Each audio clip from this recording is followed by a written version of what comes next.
A very good evening to you, members of the media. Thank you very much for coming once again. A very good evening to members of the national community, those of you who are looking at us on television, on radio, wherever you are, and those of you who are outside of the borders of Trinidad and Tobago. Welcome to yet another one of our national briefings. Today, I would ask Dr.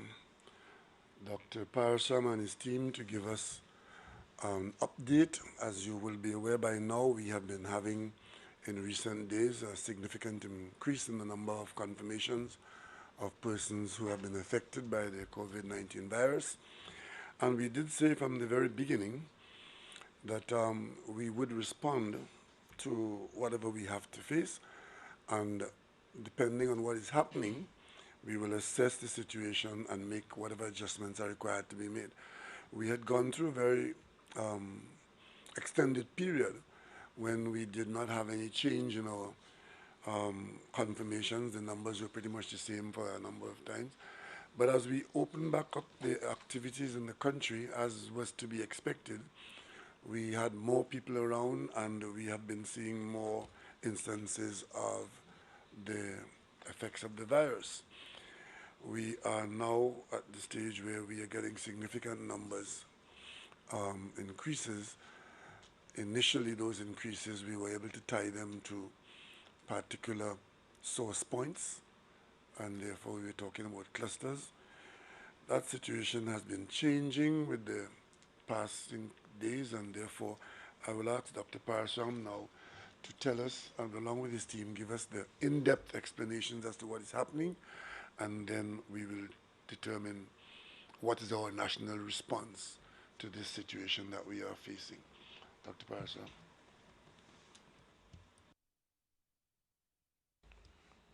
Okay, thank you, Honorable Prime Minister, Honorable Ministers, members of the media, members of the viewing public. I'll first give you the clinical update as it stands for today. So as of the 15th of August 2020, we have submitted 13,375 tests. Number of unique patient tests now stand at 11,725. Number of repeated tests, 1,650. Number of samples which have tested positive now stand at 474. I was informed a short while ago, which will be updated in the 6 p.m. update, we have additionally 23 persons to add to that list. So the total number of active cases as of this morning, 325. The number of deaths are now standing at 10. We would have indicated, and condolences to the family of those two persons that would have passed away over the last couple of days.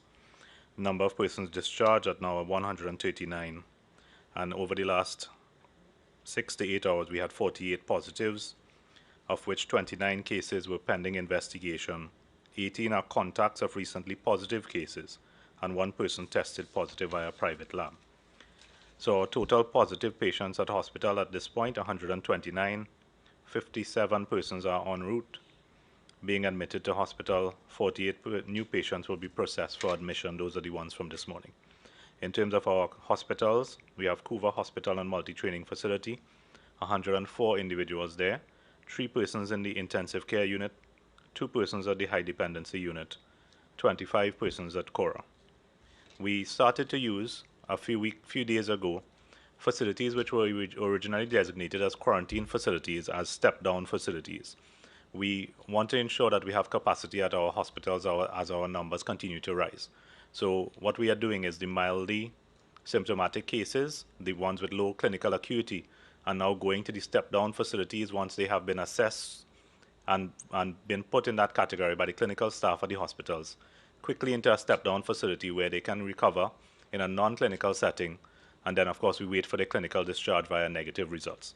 So in terms of our facilities we're using thus far, we have at the Brooklyn Sandy Grande facility 20 individuals. At the Balandra facility we now have 31 persons. We have 40 persons at the Tacarigua facility, and we are transferring as we speak 60 persons to the Debe Penal UE site, which will give us upwards in terms of capacity close to 150 spaces that we can utilize right away for that sort of process. So by way of our regular quarantine sites now, we have 183 persons still being quarantined at alternative facilities. These are the Chancellor Hotel, there are 24 persons. At the Cascadia Hotel, 19. There are no one at the Napa at this time. Paria Suites, we have 92 persons. If you recall from the U.S. contingent, the Regent Star, we were able to discharge 30-odd persons over yesterday into today, so we now have 20 persons at that facility. Home of Football, we have 28, giving us a total of 183. By way of the general epidemic, as I've discussed before, there are 4 WHO categories. So a country can either have no cases, we have sporadic spread where you have a few cases popping up here and there, can be imported, can be local. Then beyond that, we go to cluster phase, which we were a couple weeks ago. We started being in a cluster phase. Yesterday, as the International Health Regulation focal point for Trinidad and Tobago, I made the recommendation to the Pan American Health Organization, who thereafter will make the recommendation to WHO to list Trinidad and Tobago as having community spread. So WHO, once they get that information, they will list it on their website. And when you go to their website, you'll see Trinidad and Tobago now listed as community. Community being different from what we had categorized as local. Community meaning that there are a large number of cases which are unidentified or not linked to a cluster. What we are seeing, we're still seeing 50%, 60% of the cases being linked to clusters, which is a good sign. However, there's a large number of people coming into the facility surveillance-wise that we are picking up that has not been at least immediately linked. So we are seeing linkages to a number of areas. I'll ask Dr. Hines to go into a little more detail as to the areas generally where we have seen large clusters, and of course, any sort of linkages that we have. Dr. Hines?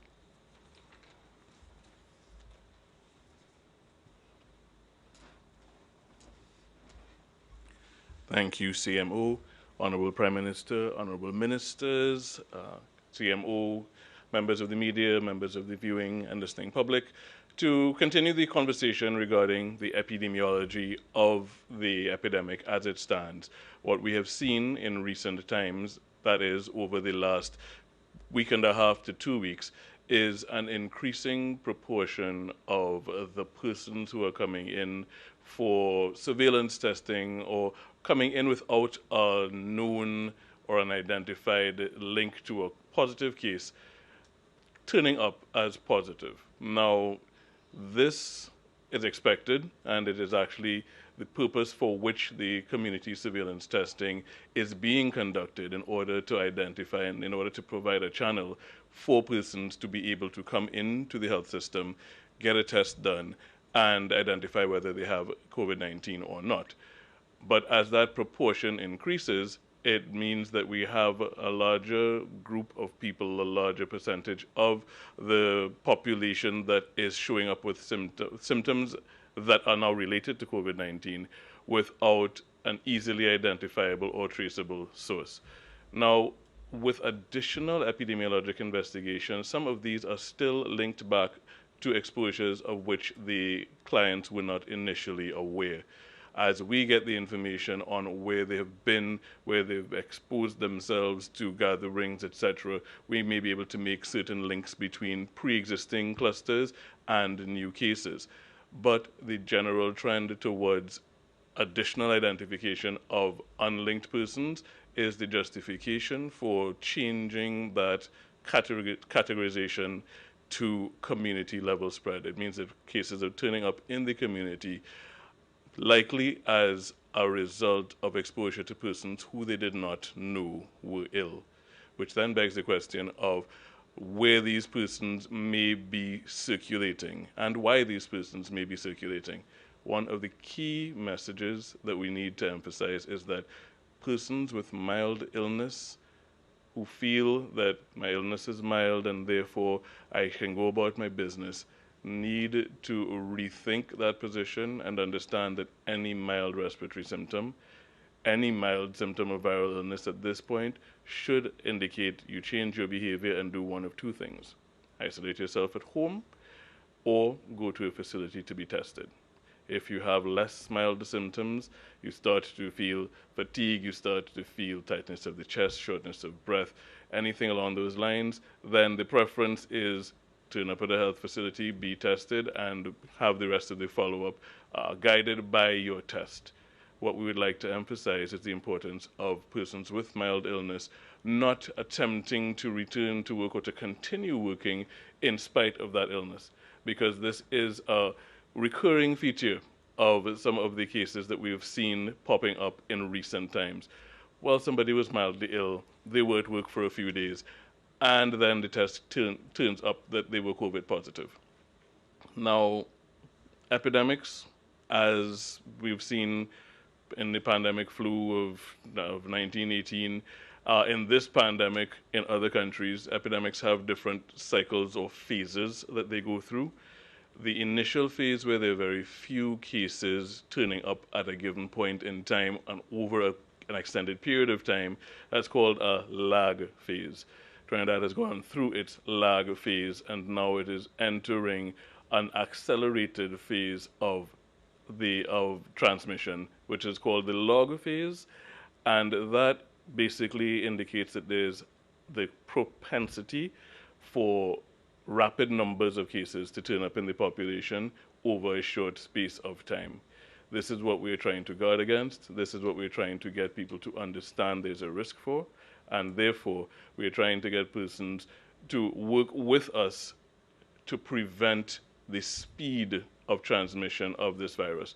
The virus is doing what it's expected to do. The virus is doing what it knows to do best, transmit itself from one person to another.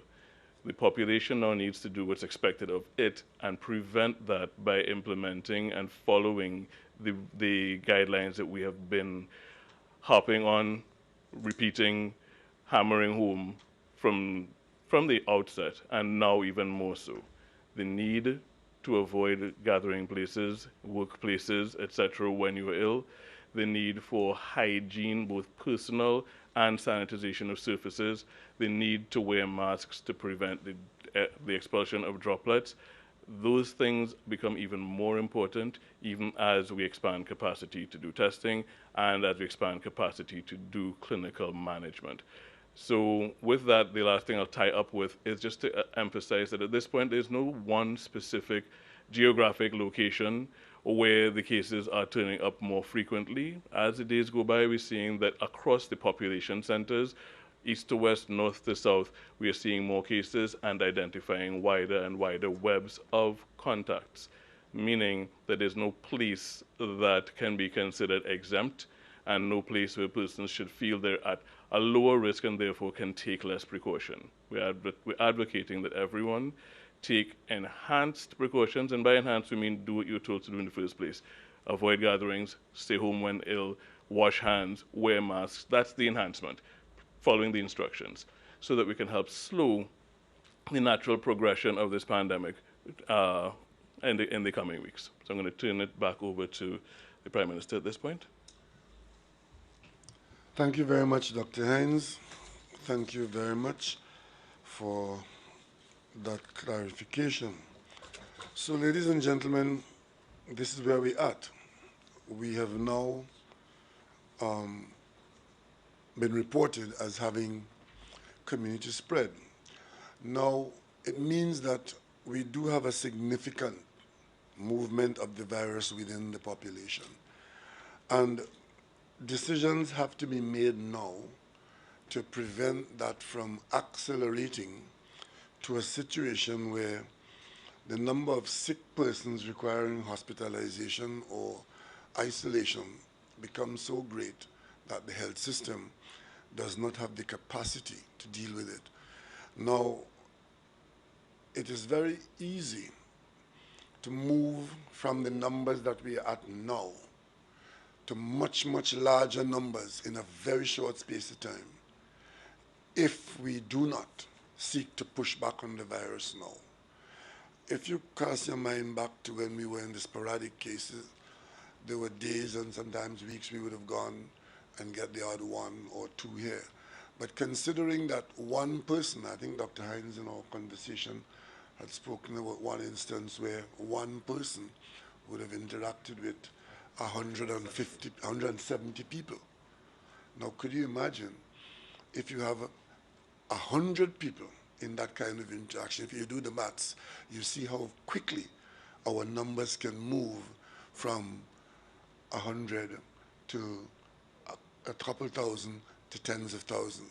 So we really have to respond to that. I keep mentioning to you that people who had missed their intervention timing. In my conversations with them, and I asked, when do you think you would have missed the interaction that ought to have been made? And they would tell me it is about this kind of situation where you think that it's not bad enough to warrant drastic intervention, but in fact, by delaying the intervention in a situation like this, you are guaranteed to move the curve steeply upwards and get to a position where the number of infected persons and the persons requiring hospital care, especially if that hospital care is high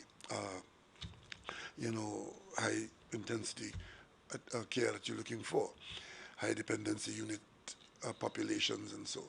So today, the government has looked at this situation. We've been monitoring it on a daily basis, and we are now at a position where we have to act so as not to get sucked into a situation that is far worse.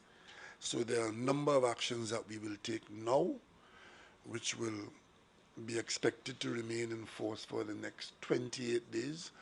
As you may recall, the virus has a 14-day cycle, and we're going to have to watch it out. Those people who are already assumed or known to be infected, they're already in their 14-day cycle. And the people that they've been interacting with, known or unknown, at the end of that 14-day period, such persons would need to have another cycle to be able to say, well, we are shutting out the cycles from running within the population. So as of Monday morning, because tomorrow we'll put the regulations in place, so it comes into force at 6 o'clock on Monday morning. We would have all in-house dining at restaurants and bars to cease from Monday morning. Food courts and malls. So what this means is that such places will only supply purchase and take away, no consumption on premises. Yeah, take away and no consumption in these restaurants and bars and food courts and malls or in the precincts of these places, meaning that we do not want people to gather. So they can provide food stuff or provide drinks, which you will purchase and take away to a non-gathering environment. So that's the first thing we'll do. So we're backing up on that. Beaches and rivers to be closed to the public again for the next 28 days. We also will close all places of worship. So we'll go back to worshiping at home or virtually. We will close all gyms. We will cease all contact sports. Water parks are to close. Casinos and members clubs are to remain closed. Cinemas are to be closed. And the authorized gathering of persons outside of the home is to resort to gatherings of no more than 5 persons. Weddings and funerals and similar sort of events, christenings and whatever, we will resort to 10 persons. Maxi taxis and taxis are to operate at 50% capacity. We will reduce the availability of travel to Tobago, restricting air and sea bridge transportation and population transportation to essentials. All teaching institutions are to remain closed until further notice, at least. It is our intention to close all teaching institutions until this phase is over And it appears at this point as though that period of closure for teaching institutions will go until December 31st. And we are consulting with the Attorney General at the moment, and within the next 48 hours or thereabouts, we will indicate what action we will take with respect to the mandatory use of face masks. We are going to find legislative arrangements which will allow action to be taken against those persons in the national population who insist on not wearing a face mask in public, because we are now convinced that they are endangering the wider population, and therefore we will cease to rely on suasion and move to having it become an offense to not be covered nose and mouth in a public place, and that such persons, while we may not be able to pick up everybody or fine everybody, the law will be put in place so that you will be at the discretion of law enforcement to face that. Of course, you can avoid it completely by simply doing what we've been asking you to do for 3 months. We cannot now continue to allow significant proportion of the population to be unmasked when we do know that in managing the virus at this kind of concentration in any population, the wearing of face masks is a useful tool, an effective tool in helping us to restrain the movement of the virus from one person to another.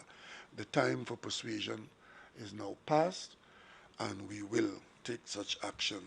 And also, we will ask members of the public, as far as you are able to, stay home.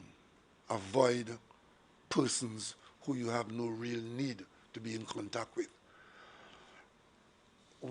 If you observe what we have done here, we've taken options, but we've left the economy in place. People are still required to go to work. The essential services are on. You'll be allowed to move. But by these actions, all of these actions are aimed at reducing the gathering of people in places where they would normally be exposed to gathering. That is what we're doing now. We've looked at the whole spectrum, and we've determined that these are the actions of the population that creates congregation beyond the level that we are comfortable with, and we've taken them all out. But we've left the rest of the activities to continue, but under strict observation of the protocols as required by the Health Department. And of course, I'm being reminded that we have a commitment, and we'll keep that commitment. On the 20th, for that one day, SCA students will come out and write that exam and go straight back home. So that the SCA exams will still be on, and those children will come out and they'll be spaced out, and we ask parents to get them to school, do the exam, get them back home as quickly as possible. Our children have to remain away from congregations of any kind, and this is apparently going to go on for quite some time. It appears at this stage, given what we are facing now, it appears as though we are more than likely going to have to shut off that first term of the 2021 school year, because by the time we would have gotten over this period, we would still be too exposed, and the risk will still be too high to put children out there into the school space. If the circumstances are such that it is obvious that the children should be out because we have no concentration of the virus, we'd be very happy to be in that situation.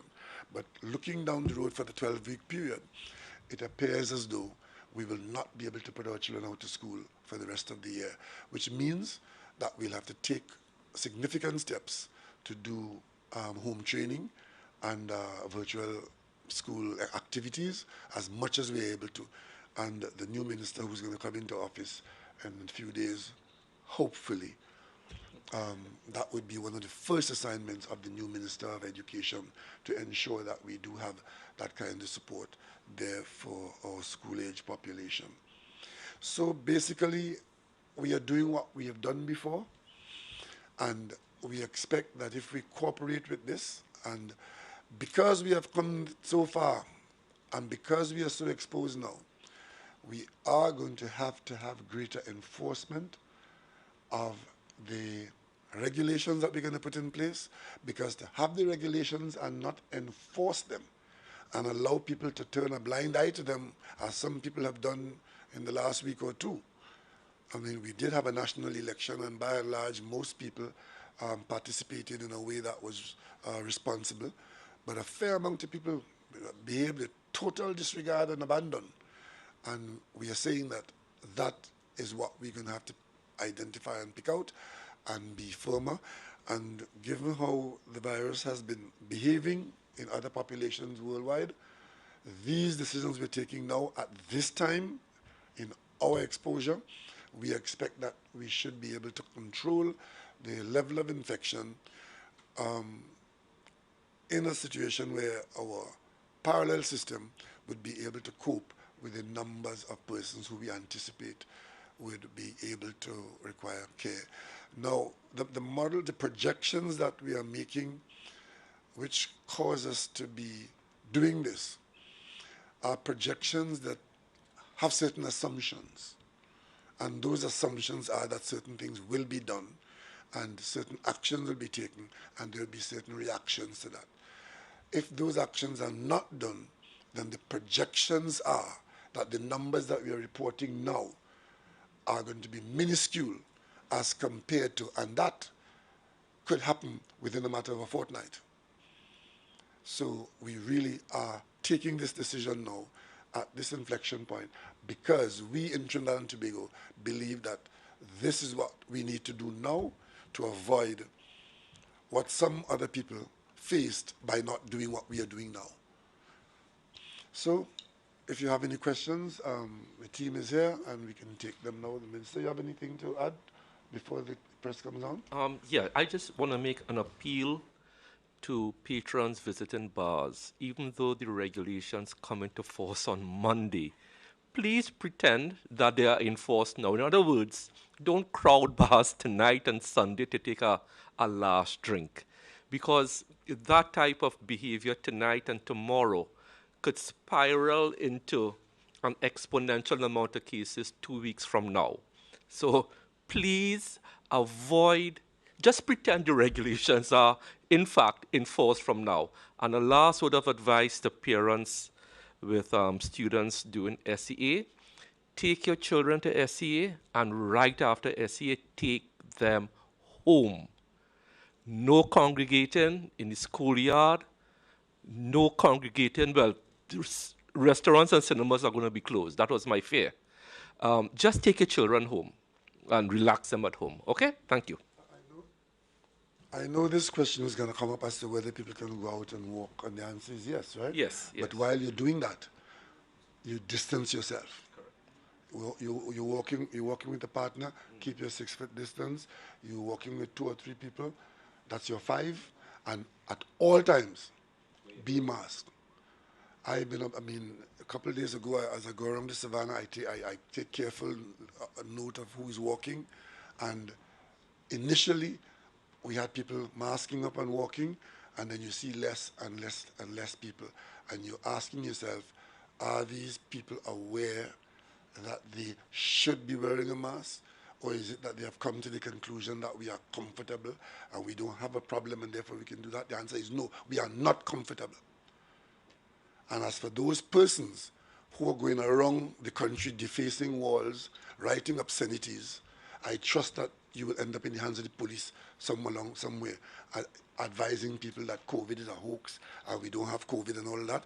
That is the lunatic fringe who should be ignored, except when they're defacing walls in and around the city. This is a very serious situation. We have been in this situation since January, and we have been making adjustments as we are required to do, and this is just another situation. Now, let me just say something to the country. If these activities that we are rolling back here now, if they do not get the level of observance as we expect, and the numbers get far worse even after we've done this, the next situation is to go into more complete closure. You would recall when we went to a lockdown, the kinds of cost that was involved from unbudgeted expenses, largely from borrowed money, that we used to fund the period of lockdown. The last thing that we want now is to find ourselves in a situation where the prescription for response that is required is a prescription that tells us that we should go back into a lockdown. But if that is what we have to do to save lives, we will have to do it. But it may not be with the level of comfort and support that we had in the period before, because there are limited resources within the national community. And we have used up significant portions of that during that period of lockdown. So it behoves every one of us to try and avoid that situation where our circumstance in the country as a result of our lack of cooperation puts us back to a situation where the prescription is to shut down the country's activities so as to roll back a level of infection which cannot be treated otherwise. So it is very important that what we're doing now is done to the letter, spirit and letter, so that we don't find ourselves in a situation where our response has to be as drastic as a lockdown. I'm appealing to the population, and I'm asking for some support from those people who are leaders of one kind or another to stop misleading people. And by now, we should be on board, that all of us should be on board in this country fighting this. There's no room for persons to be carrying a separate conversation. The facts are there, the evidence is there, the data is there, and there are two families tonight who I, along with the staff here, extend my deepest condolences to those families who have just lost members in response to the virus. We've lost 10 people in the national population, but we do know that if we do not take this thing seriously, there is a likelihood, not just a possibility, likelihood that many more families, and we don't know who those families are, don't know who they are. Just by cooperating, the life you may save might very well be your own, or somebody who is close to you. There's no room here for picking and choosing. The virus does not pick and choose. It simply wants an opportunity to jump from one person to another. And all of this, inconvenience and losses and pain and suffering, all of this is to minimize the effect of the virus on the population. We'll start off with the money, just a little bit. Money. Financial assistance for people who, when we had the first lockdown, they received rental and these things. Will that continue?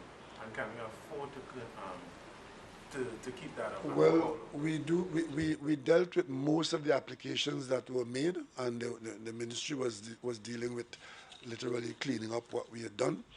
But remember, we're not going into a lockdown now. We're going into reductions. Much of what I talk about here are personal lifestyle things. I said earlier on, the economy continues. So persons should still be going out to work. And what the ministry is doing is just concluding the applications that were there from the lockdown period. We are hoping to avoid a return to that situation where new applications in a situation of lockdown is going to be required, because that is when you're going to have a funding crisis. Prime Minister, while this is not a total lockdown, we will see some fallout now, and with these restrictions. Well, if the fallout from this, the Ministry of Social Development will look at it and determine how much support is available to persons who genuinely need it, right? And with respect to the 50% capacity for maxis and taxis, there was a one-time grant given to those persons, those operators. Will that now continue? Because it would have been a one-time in the first instance. But now with this further Well, restriction, we'll look at it a little along the way, but I'm not committing to that today. But then we'll, after 28 days or towards the end of that, we will see what kind of assistance that is available. But I simply want to make the point to the national community that there's not a bottomless pit of money to fund back and forth in this matter. If we have to go in there, we are in a much weaker position now financially than we were in March.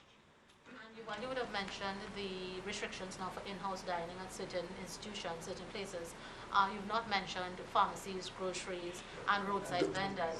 They remain, the businesses remain. Just take it as I've given you. We've taken out this. What we have not mentioned here will continue. You didn't mention casinos. Casinos, yes. Casinos, members clubs, and cinemas, we've withdrawn services in those areas. So financial assistance for those people who work in that sector, will that be? Will that be on the table? Well, that would be on the table as long as we can afford it. Would they now continue with those workers affected, given that this restriction is going to be in place from Monday? How do those workers now operate? Do they now go back to the Ministry of Social Development? What's gonna be the Well, process for they wouldn't come on. They wouldn't. I don't want people rushing on Monday to start any applications, right? I mean, they either get paid by fortnight or by the month or so. In the coming week or two, we will see how we'll manage that, right? But we will make assistance available as far as we are able to, right? You mentioned as a Prime Minister, so that one time the exam is on. What about sanitization of these premises, schools, ahead of the exam? Oh, the arrangements for the SCA remain in place. Whatever arrangements was in place for the exam to be done, that remains in place. So we get the exam done, and we get the children back home. That's the only day we expect students out. Dr. Rowley, some people want some clarity when it comes to the reporting of these new cases. Some of these cases are over a period of time. Some persons are wondering if they were holding back the figures. Okay, so I will take that question, and that's a very good question. So I held a series of meetings with CARPHA, Ministry of Health, Dr. Trotman, Dr. Hines, University of the West Indies. What happened was that with the increased number of testing, CARPHA was in fact turning around their tests in the normal time. So the problem wasn't at the CARPHA end. The problem was that TPHL wasn't able to administer the results. So what I have done from Wednesday, we have taken a lab manager from Insect Vector, put him into TPHL to map the process. In the interim, while I'm waiting for that report, we have put in Dr. Naresh Nandram, whom you all know, directly into TPHL with 2 admin assistants to speed up the reporting. So the problem wasn't the testing, the problem was the reporting of the cases. So from Wednesday, I took those actions, and then we should have a significant impact on that, I am told, by around Tuesday, Wednesday of next week, and hopefully we will have eliminated the backlog by next week, Friday. In the interim, what I have also done in those meetings was significantly enhanced the testing facilities. NCRHA will have their PCR machine up by next week, which will significantly again help with both testing and reporting. What we have also done, I have asked for a new algorithm or a new triage method of how we test, where those results, where those swabs go. So it's going to be based on acuity, those who need to have results immediately, those who could wait a day or two, those who need results now. So for example, you have somebody in an accident and emergency waiting for an operation. We will now use the GeneXpert machines, which are low volume but much faster, as opposed to the regular PCR, which is high volume but slower. So we have totally revamped the whole testing protocol. So one, the backlog should have significant ease by Tuesday, Wednesday, and then we have significant new protocols for testing. So the problem was never the CARFA end, the problem was at the TPHL for the reporting of test results. If you allow me to go back a little bit to the money, private schools and private preschools, some of the people in charge of these things have not received the grants that they would have applied for, and now some of them are even more anxious. The grants, when the minister is in place, will report to who applied and who didn't apply, because we gave a running commentary on that before, right? There were tens of thousands of people who had applied, and the vast majority of those persons were serviced. There were some still there to be serviced, a smaller number, and that was an ongoing process. So I can't update you on that now. I will leave that for when there's a minister in place, or the minister who is there now, who maybe Monday or Tuesday we can get an update on that. The Minister of Social Development could give us we'll ask for an update on that on Monday, so that you can. But because it's an ongoing thing, there will always be persons who have not yet been served, because it depends on when they came on. The persons who have applied a long time ago, there may be reasons why they have not, because some element of investigative work had to go on. And one of the things that the minister told me a while ago, which I was very disappointed in but not surprised by, was that in managing that system, there were almost 4,000 people who had acted improperly in seeking and obtaining grants. So the fact that somebody is saying I haven't got a grant does not mean that the system is not working. There might be a reason why that particular person hasn't got a grant. But what we've been trying to do is to service all those who who applied and genuinely qualify and should be serviced. And I was told when I last checked with the minister that the intention was to discharge all the applications that have been made. So, but now that we have come back to this situation, there's going to be some element of continuation there. What's the situation with daycares? I didn't hear. They remain open. Daycare is closed. They remain closed. You didn't mention barbershops and... No. They remain open. Barbershops and hairdressers, they remain open. But of course, insisting that because there's that personal contact, they must be masked.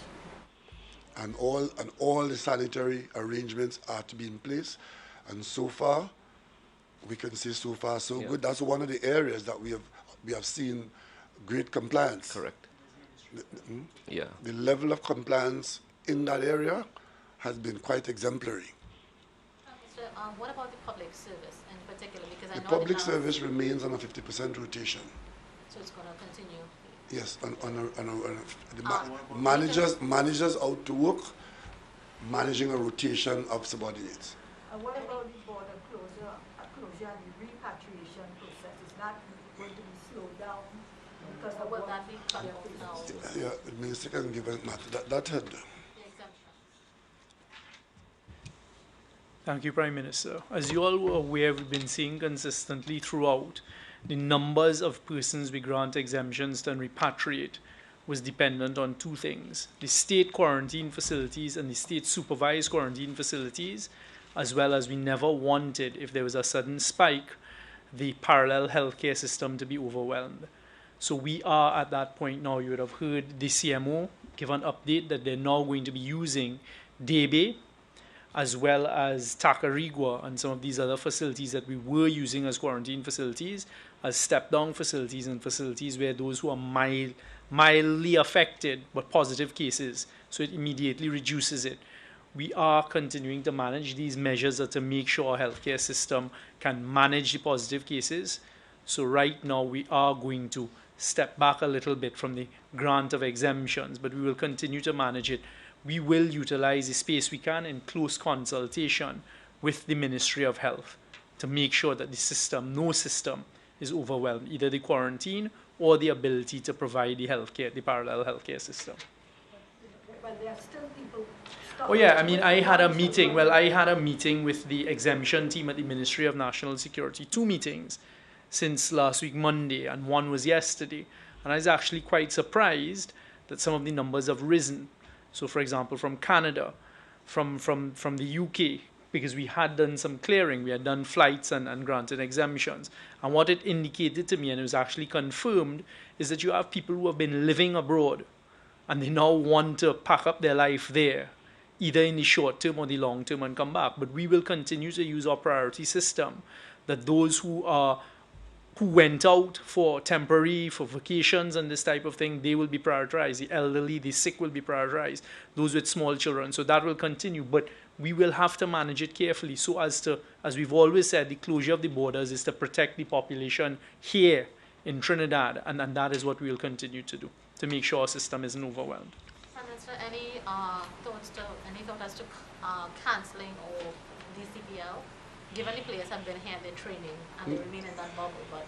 You may recall that the whole CPL arrangement is that they're operating in an isolated bubble. So they are very well secured away from the population, and that will continue, and even more rigorously. That arrangement is not interacting with the population. It's a separate bubble. The players are among themselves, tested, not interacting with the national population, going to the ground, playing, broadcasting, and that's about it. So that will continue. I think it starts next week. On the 18th, yes. It's underway. I have a question for Minister Diallo. Minister, I know that during the previous phase, the planning, the preparation, you would have mentioned bringing on additional personnel to visit places to ensure that they were complying with the washing of hands, installing of sinks, and those sorts of things. Can you say at this juncture, given what we're looking at and legislative changes coming, may we see more persons being brought in now to enforce these going forward? Because we've heard the Prime Minister say that persons' non-compliance really is one of the key factors in this right now. So thank you, Annalisa. At that time, we did indicate, and I remember distinctly bringing on 50 people. We did bring on actually 48. So those 48 are already there. What we have also done, because this is important, what we have noticed with community spread now, a lot of burden is being placed on the level of the CMOHs, County Medical Officers of Health. There are 8 in Trinidad, 1 in Tobago. We don't want them to burn out. So what we have done, what we decided yesterday at the meeting which I chaired, we are going to be, in a very short order, boosting each CMOH's office, so like St. George West, St. George East, the River, Victoria, and so on, with personnel to help with contact tracing, doing all the calling, the swarming, the administration. We have already brought on, I gave the instructions already, and have already brought on 25 extra doctors, 50 extra nurses. So we are significantly boosting our capacity at the County Medical Officers of Health. It's a whole biosystem. So we can't have one part working well and another part undermanned and under-resourced. So we have looked at the whole matrix, TPHL, county medical officers. Wherever we have noticed bottlenecks and under-resourcing, we have given the instructions to beef them up. And there's a meeting on Monday afternoon at 2 o'clock, which I will be there with all these, well, somebody will be there, all the chief medical officers, to ask them specifically what each one needs. So whilst there are wide categories, each one may need 10 of this, 5 of this, so we are going to flesh out all that on Monday. This was always in contemplation. We are simply rolling out now our backup plans. I'd like to know from the CMO if you all have traced any of the community cases to any of the political gatherings that took place in the electionary period.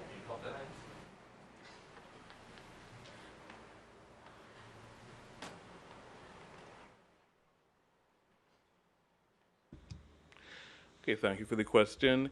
It is not possible to trace that number of people in the size of the gatherings that you would have seen on social media, on television, etc., and say with any certainty that any of the cases would have attended those gatherings. When we do ask persons where they had been, what they had been doing, where they had gathered, etc., we get various sorts of answers. I do not recall seeing political gatherings in any of them, but persons are known to withhold information. I will leave that there. And the wearing of masks in your questioning of people, For me. have you all been able to determine that some of the people who say that they wore the mask consistently got it, or some of those who didn't got it? Have you all been able to determine the efficacy of the mask wearing in your examination of? That's another excellent question. I like that one quite a lot. The actual feedback that we got from many of the close contact situations, when we did ask about mask wearing, we did find that there was lax compliance with mask wearing in situations where indoor transmission was noted. So this is actually a good point to bring across. The compliance with masks helps to reduce that risk, and we are seeing where lack of compliance does seem to be associated with transmission events. You said that political rallies were not the answer that you saw on the questionnaires. Could you identify some of the areas that people would have said that they visited? What people do when you ask them where they went is they tell you they were nowhere. They were at home. They may have gone by a family member. There is a fair amount of reticence when you ask about gatherings and activities. There are subsequent answers, which is why I say the contact tracing is an iterative process. When you continue to have conversations, people, quote unquote, recall having gone to various places, whether it was a religious gathering place, whether it was a bar, whether it was a house party. All of these things come out afterwards. As I said, no one mentioned that they were in any of the particular gatherings, but that doesn't mean they weren't there. Can you say which place was the number one place that people... Home. Most things happen at home because they spend a lot of time there. If you ever been to court, you understand the process, right? You start off with great innocence, and then you massage the truth out, and eventually a great canvas is painted. So, but I would be surprised if the gatherings that we've had in the last 2 weeks were not contributing somewhere, because it is the population. There would be no reason why those gatherings would be excluded from any other.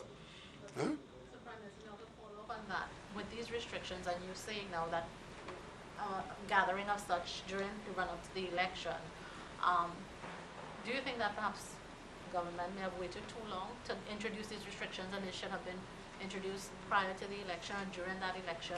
Well, you couldn't, because there was a lot of movement. We could not have introduced this prior to the election, because we were not in this situation when the election was called. The election was called in July, and we were not in this situation. During the election campaign, we started getting some increases, and by and large, the campaign went, well, while there were some people who gathered here and there, but it is not as a result of the election. And if it was, well, at least that is behind us now. And I want to say to you, and your colleagues, if I was the first person in this country to have even mentioned the postponement of an election, you would have written so many stories opposing that and accusing me of all kinds of things. And I decided that you will never get the opportunity to do that. Since your elections? No, we're not in elections, we are in COVID. Will we be cancelling like the Independence Day parades and so on? All gatherings that threaten our safety and security would come under the microscope.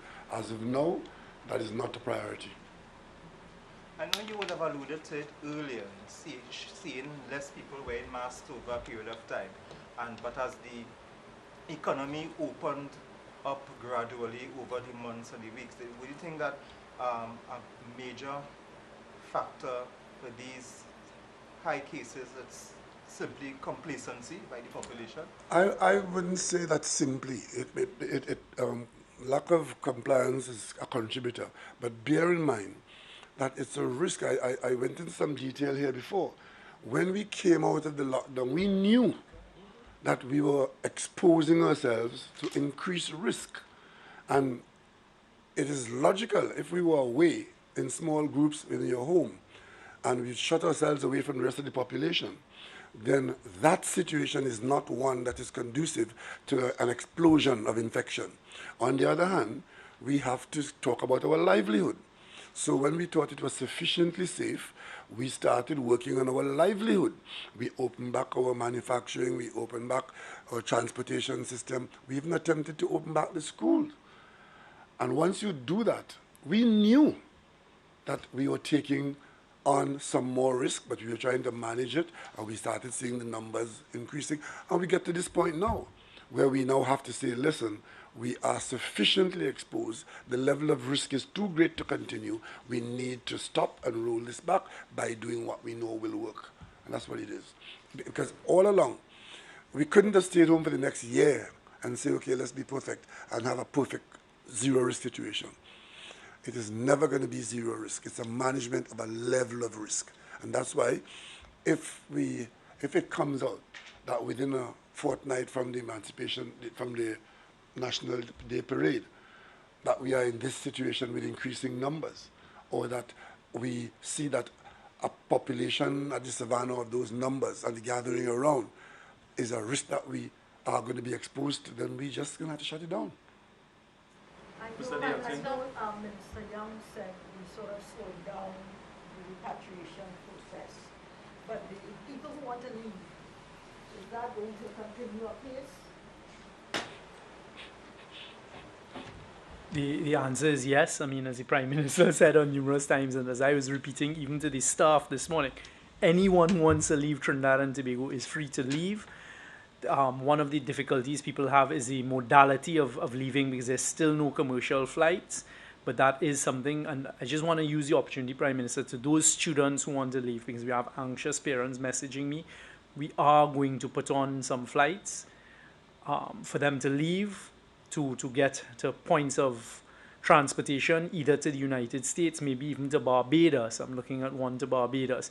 But of course, those flights are now going to probably have to return empty at this stage until we can manage to take people into our quarantine system. But we are going to be very careful and bring back as many people as we can as possible so as to not overwhelm. But whoever wants to leave, is the Prime Minister frequently asks me that, what is going on about people who want to leave? And the answer is yes, everyone who wants to leave is going to be permitted to leave.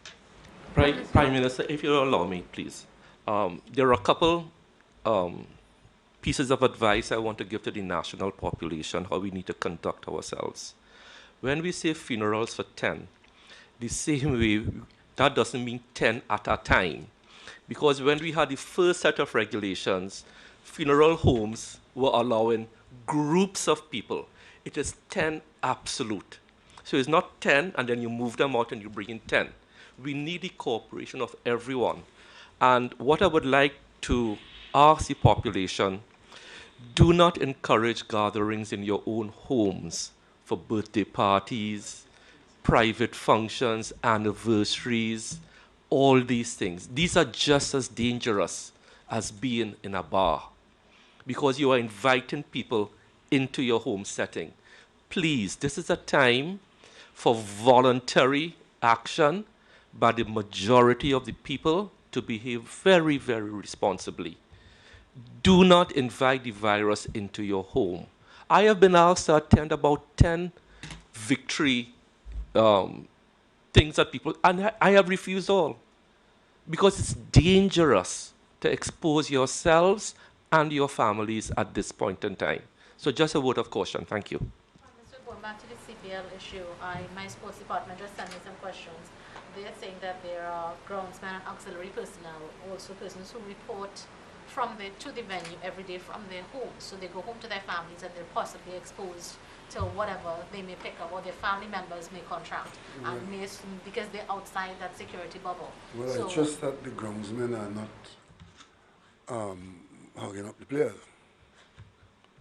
But then to the same drivers, delivery personnel to the hotel themselves may also come into contact because they're reporting. They're not inside that bubble. That is precisely why we had the protocol was that those persons who came in had to be negative before they got here.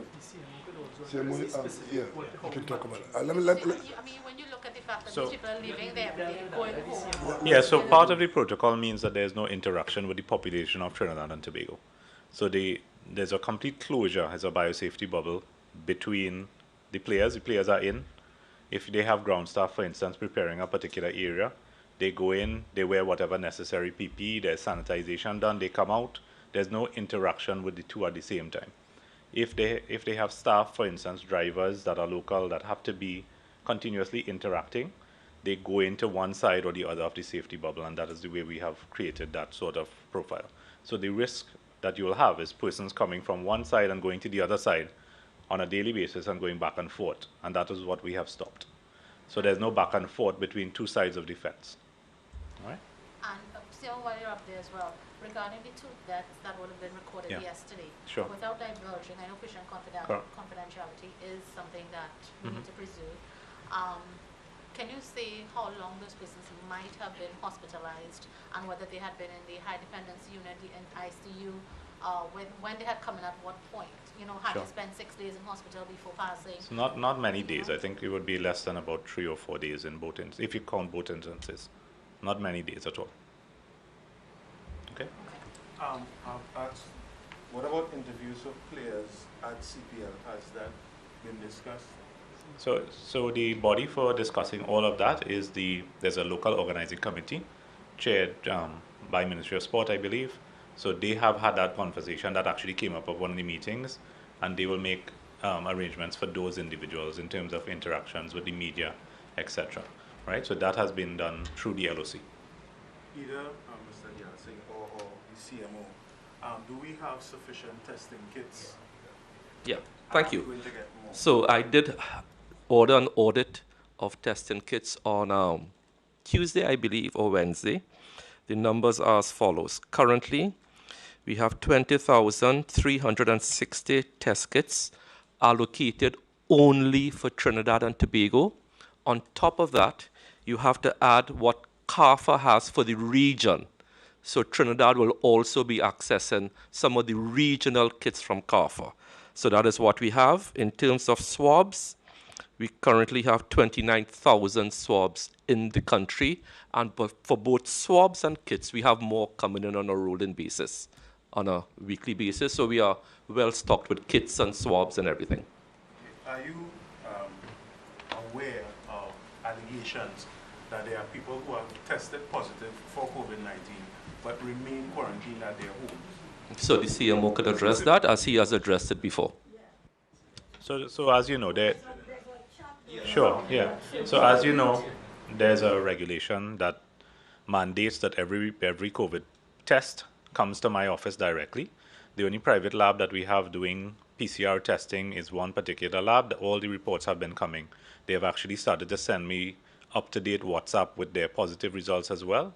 So I'm getting those reports on a continuous basis. Then there shouldn't be anyone that is tested positive outside of our system, outside of the office of the CMO, that we are unaware based on that. So we are asking if there's someone that has been testing outside of that with whatever mechanism, reminding you that there's only one private lab so far that has been authorized, and other tests need to be reported to the office of the CMO, otherwise you fall under that regulation and can be enforced through the TTPS. But I have seen the social media posts, and I will have Dr. Hines investigate it. You have my word on that. Let me just say something to you. Look at what is happening. We have a blanket request that if you are sick, if you don't feel well, stay home. That's what we say to the population. I have no doubt that it's possible that a person or persons complying with that request, staying home, could be a COVID patient who stays home because they're not feeling 100%. And until such a person is tested, you don't know that that person has COVID. And there's another group of people who will say, well, I think I have COVID, but I don't want to go into the quarantine system. So let me just take it upon yourselves in secret to quarantine at home. That is something that you will not be able to find out unless something else happens that brings you into contact with that person. So it would be, while it would be good to know what everybody is doing, logistically it is not feasible to know that, because a person could stay home thinking that I got a little twitch in my throat, I wonder if I'm coming down with something, and they stay home, and they might even think, well, I wonder if this is COVID. And if it's COVID, let me stay home for 14 days. And then such a person will be outside of the observation of the CMO. So if I tell you that there's nobody who is sick and is not in the system, that is just not feasible.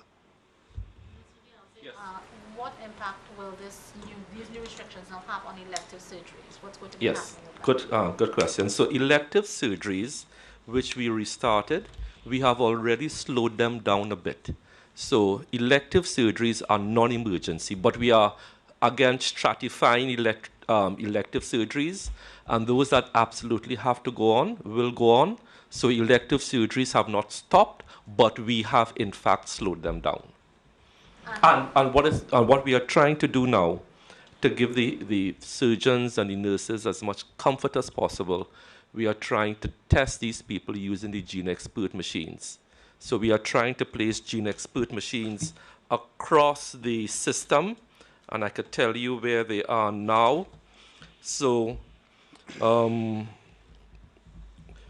ERHA will have a GeneXpert machine up next week. So they can do small volume but immediate results next week. TRHA already has their GeneXpert machine, and each RHA will have their GeneXpert machines in short order so that surgeries can go on. And I'm being asked, Minister, as well, Sure. Can you give us clear guidance? Can you give the public clear guidance on the use of a face mask as opposed to a face shield that we're seeing people using? Which one is the preferred choice, and what sort of advice in terms of I will let the CEO handle. Yes, so the face mask is far superior in terms of protection from both yourself being infected as well as you infecting others. The face shield, as you know, there was a particular category of people that may not, for medical reasons, be able to wear a face mask.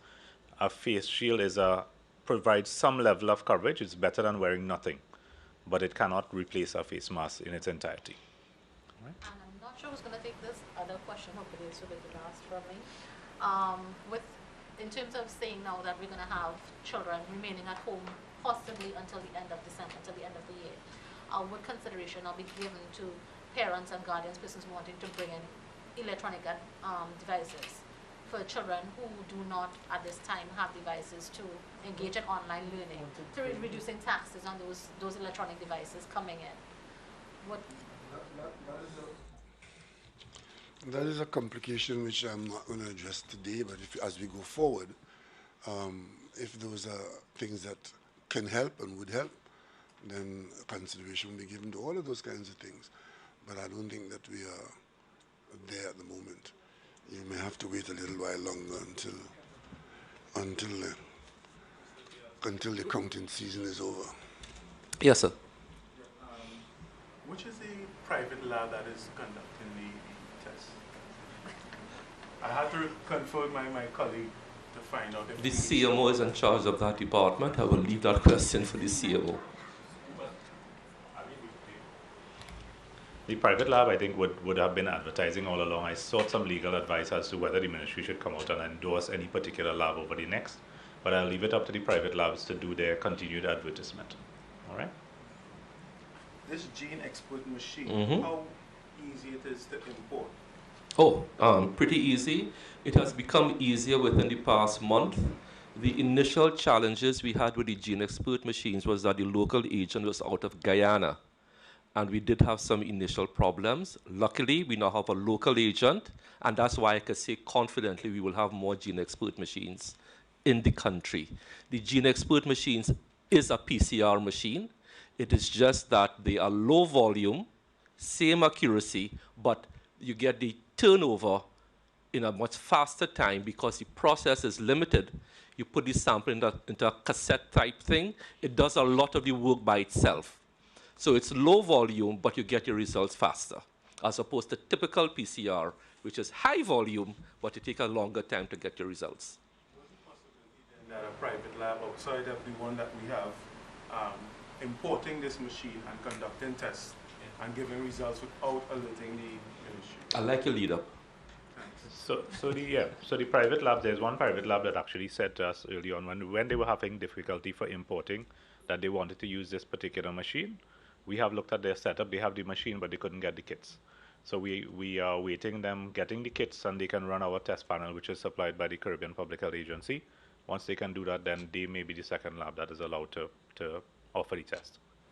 So are we at all monitoring the importation of these machines and Right. test kits to prove or to make sure that no one outside of the sanctioned units are No, conducting this? anyone can import these kits.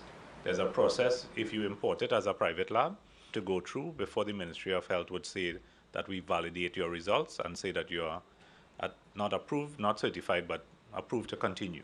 So any lab can import these kits. But let me just address your question directly. The very first set of regulations that came out, the regulations did have that any private lab must report their results to the chief medical officer. If they don't, both the lab and the individual is subject to a fine of $50,000 and or 6 months imprisonment. So the regulations will take care of, and I'm just going to use the word rogue labs who do not want to conform.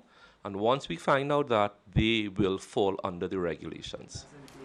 And it's still in place. And Minister, you mentioned getting a new algorithm in terms of the reporting Yes. and results. As soon as that is sorted out, would it be safe to say now by early next week or by mid next week that we should have up-to-date real-time Yes. reporting as in cases within the 24-hour and not what we're looking at with 2 or 3 days Correct. lagging?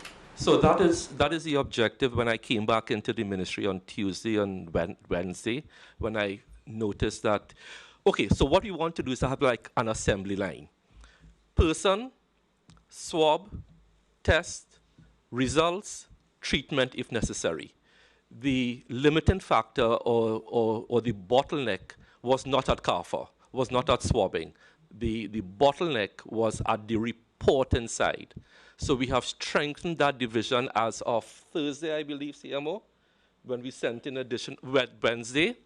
And the new algorithm should reach my desk on Monday, hopefully, and then that will be there.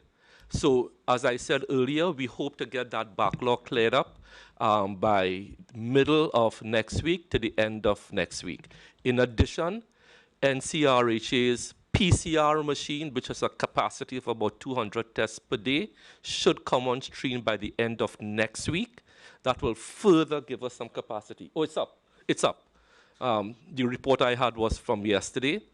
And then we are also working with Massey. We brought in an Abbott machine, which I spoke about earlier, for Southwest. We did have some initial hiccups with the Abbott machine because of the trade embargo, which was in place in the United States a couple of months ago. We got the machine, but we did not get the tests. We eventually got 4,000 tests in. Now the hiccup is that typically you need somebody to fly in to commission the machine. We are now trying to do that virtually, but training for the machine for Southwest is taking place at North Central. So we hope to have all those bits and pieces in place, and then Southwest will have their own PCR machine. Okay? Can I just ask two questions? One, you said the public service will be on the rotation. Is there a recommendation to the private sector in terms of? No, we are trying, well, wherever the private sector can reduce the exposure of persons, that's fine because we are wanting to reduce exposures. But we are leaving the economy to continue to operate without what we have extracted here this afternoon. So persons will go to work, and in the private sector, they may go to work at home where they're able to, or even do the same rotation if they're able to. All of those things would help, but we are not instructing that. And has the ability of this, quote unquote, of the old government been hampered in dealing with this crisis? I'm sure you haven't that means you have not seen the comment of the clerk of the House, that there's no old government. There's a government. If you want to identify the government, you could talk about the the pre-countdown government and the post-countdown government. The government is in place until such time as a new prime minister is sworn in. But there are some inconveniences, as you would expect. We are not functioning as we were. For example, nobody's generating any cabinet notes. The cabinet did not meet on Thursday. Some ministers have literally retired from politics. The new ministers are to come in. So we are not in a normal situation there. And it will not be normal until a new prime minister is sworn in. The swearing in of a new prime minister is what will give us 100% operation at the level of the cabinet. Minister Dialsing, are you still going to work? I should hope so. I never stopped working. Even on the election day, I was talking to the CMO. And I went back into the ministry as of Wednesday. But even on Tuesday, I was talking to them still. I chaired meetings on Wednesday, Thursday, Friday. Yeah, so I am working still.